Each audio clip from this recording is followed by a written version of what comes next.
ഇന്ന് തന്നെ ഡൗൺലോഡ് ചെയ്യൂ. കാണൂ നിങ്ങളുടെ ഫേവറേറ്റ് ഷോസ്. എന്ത് ജോലി ഞാൻ ചെയ്യും മാഡം. ജോലി ചെയ്ത് ഞാൻ ഈ കടം വീട്ടിക്കോളാം. ഒന്നാമത്തെ കാര്യം, ഞാൻ ഈ സഹായം ചെയ്യുന്നത് നമ്മൾ 4 പേരും പിന്നെ ആ സുനന്ദയുടെ ഭർത്താവും അല്ലാതെ മറ്റാരും അറിയാൻ പാടില്ല. നന്ദ, എന്താ അമ്മേ? അമ്മ എന്താ വല്ലാതിരിക്കുന്നേ? ശാപമോക്ഷത്തിനു വേണ്ടി ശാപം തന്ന ആ കുലത്തിലെ പെൺകുട്ടിയെ അന്വേഷിച്ച് നടക്കുകയല്ലേ നമ്മള്. കണ്ടെത്തിയാലും അതുകൊണ്ട് പ്രയോജനം ഉണ്ടാവുമെന്ന് തോന്നുന്നില്ല നന്ദ. അമ്മ എന്താ അങ്ങനെ പറഞ്ഞേ? നവീനും ഗാഥയും തമ്മില് വല്ലാതെ അടുത്തു പോയിട്ടുണ്ട്. ഞാനിപ്പോ അവൻ ഗാഥയോട് സംസാരിക്കുന്നത് കേട്ടു. ഇനി നിർബന്ധപൂർവം അവരെ അകറ്റാൻ നമ്മൾ ശ്രമിച്ചാല് നവീൻ ചിലപ്പോ... നവീൻ എനിക്ക് നന്നായിട്ടറിയാം. സിത്താരയുടെ കുടുംബമായിട്ടുള്ള ബന്ധം ആലോചിച്ച ദിവസം അവനവിടെ വന്ന് നമ്മളോട് സംസാരിച്ചത് അമ്മയ്ക്ക് ഓർമ്മയില്ലേ? അന്ന് അവൻ പറഞ്ഞത് ഗാഥമോളുടെ സൗന്ദര്യത്തെക്കുറിച്ചോ സ്വഭാവത്തെക്കുറിച്ചോ ഒന്നുമല്ല, സിത്താര ശ്രീനിവാസനുമായിട്ടുള്ള ബിസിനസിനെ കുറിച്ചാ. അവന്റെ ബിസിനസ് കരിയറിന് അത് നല്ലതാണെന്ന് അവന് തോന്നിയിട്ടുണ്ടാവും. പിന്നെ അമ്മ ഇപ്പൊ കേട്ടു എന്ന് പറയുന്നത് കുറച്ചുനാള് പരസ്പരം കാണുകയും സംസാരിക്കുകയൊക്കെ ചെയ്യുമ്പോ സ്വാഭാവികമായിട്ടൊരു അടുപ്പം വരുമല്ലോ. അത് തന്നെ എന്റെ പേടിയും. ഒരു തീരുമാനം എടുത്താൽ മാറുന്നവനല്ല നവീൻ. അവൻ അതിൽ തന്നെ ഉറച്ചു നിൽക്കുവാണെങ്കിൽ മറ്റൊരു വിവാഹത്തിന്റെ കാര്യം പറഞ്ഞ ഞാനും നീയും അവന്റെ ശത്രുവാവില്ലേ?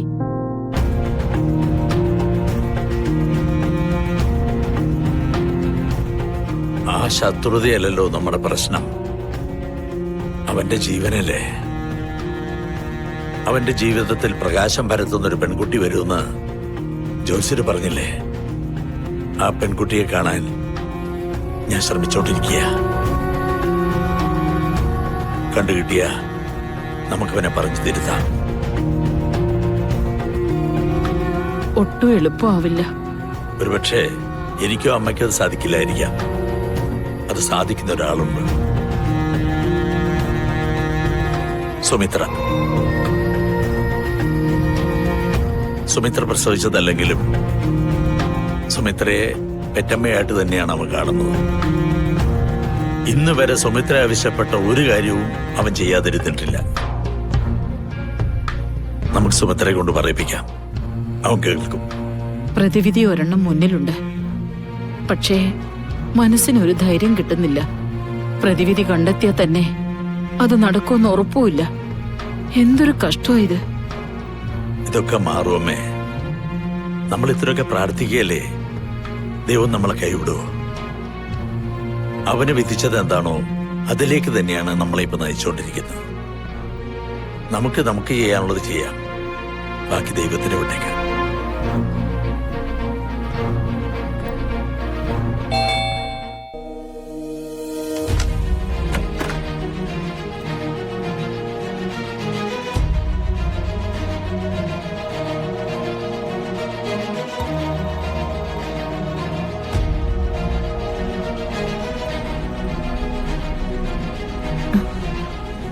മാഡം അല്ലേ? ഉണ്ട്. നിങ്ങൾ അകത്തേക്ക് കയറ്, ഞാൻ മാമിനെ വിളിച്ചോണ്ട് വരാം.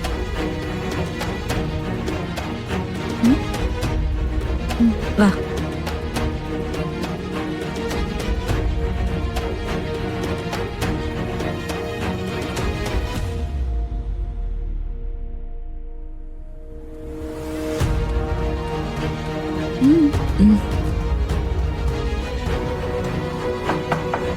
മാം,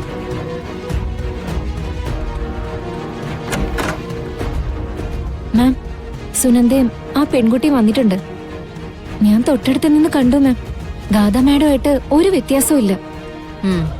ആ വ്യത്യാസമില്ലായ്മ തന്നെയാണ് അവളുടെ അമ്മ ചെയ്ത പാപം. അതിനുള്ള ശിക്ഷ ഞാൻ ആരംഭിക്കാൻ പോകുന്നത് അവളിലൂടെ തന്നെയാ. വാ.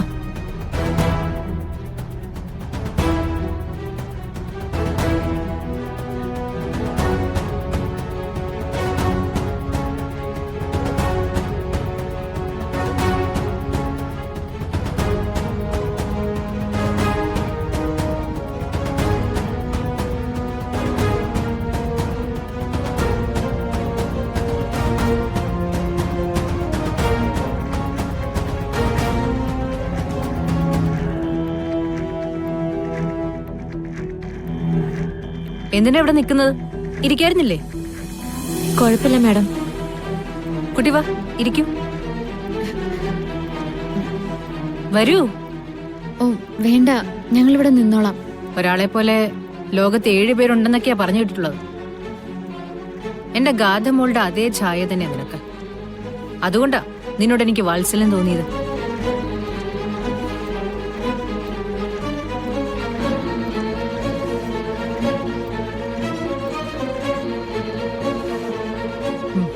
അമ്മയുടെ ഓപ്പറേഷന്റെ കാര്യമൊക്കെ പറഞ്ഞു കേട്ടു. എന്ത് സഹായം വേണമെങ്കിലും ചെയ്യാൻ ഞാൻ തയ്യാറാ.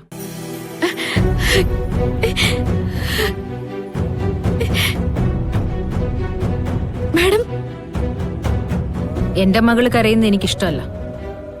എന്റെ മകളുടെ അതേ രൂപത്തിലുള്ള നിന്റെ കണ്ണുകൾ നിറയരുതെന്ന് എനിക്ക് നിർബന്ധമുണ്ട്. അതുകൊണ്ടായി സഹായം.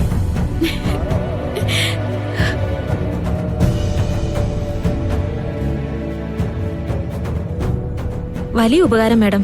തങ്കേച്ചിക്ക് എത്രയും പെട്ടെന്ന് ഓപ്പറേഷൻ നടത്തിയേ പറ്റൂ. മാഡത്തിന് ഇങ്ങനൊരു മനസ്സ് തോന്നിയത് എന്റെ അമ്മയുടെ ഭാഗ്യാണ്. ഇതിന് പകരമായി മാഡം എന്ത് പറഞ്ഞാലും ഞാനത് അനുസരിച്ചിരിക്കും. എന്ത് ജോലി ഞാൻ ചെയ്യും മാഡം. ജോലി ചെയ്ത് ഞാൻ ഈ കടം വീട്ടിക്കോളാം. ഒന്നാമത്തെ കാര്യം, ഞാൻ ഈ സഹായം ചെയ്യുന്നത് നമ്മൾ 4 പേരും പിന്നെ ആ സുനന്ദയുടെ ഭർത്താവും അല്ലാതെ മറ്റാരും അറിയാൻ പാടില്ല. എനിക്കൊട്ടും താല്പര്യമില്ലാത്ത കാര്യമാണ്. അതുകൊണ്ട് അമ്മയോട് പോലും കുട്ടി ഇത് പറയാൻ നിൽക്കണ്ട. ഇല്ല മാഡം. ഇനിയുള്ളൊരു കാര്യം അല്പം രഹസ്യമായിട്ട് കുട്ടിയോട് മാത്രം പറയാനുള്ളതാ. കുട്ടി വരൂ.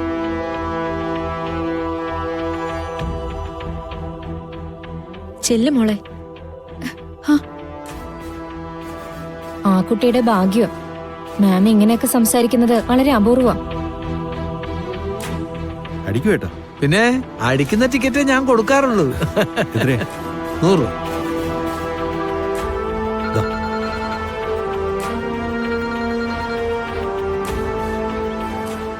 എന്താ സുനന്ദേ? സിത്താര മാഡം കാര്യമായിട്ടാ കൃഷ്ണയോട് സംസാരിച്ചത്.